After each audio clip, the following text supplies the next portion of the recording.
আর এমআরের সঙ্গে বৃষ্টিও বর্ষণ হয়েছে, তাই জন্য সব জলাশয়ে সব ভর্তি হয়ে গেছে। আমগুলো সব পড়ে গেছে। দেখা দেখা এদিকে এই দিকে আমাদের বাড়িটা দেখি ফেলছিল। গাছের আমগুলো সব পড়ে গেছে, দেখতে পাচ্ছ গাইস? দেখতে পাচ্ছি না? হ্যাঁ দেখতে পাচ্ছি।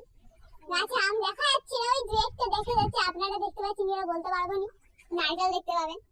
হ্যাঁ, তো ওই অত্যাচারে আমাদের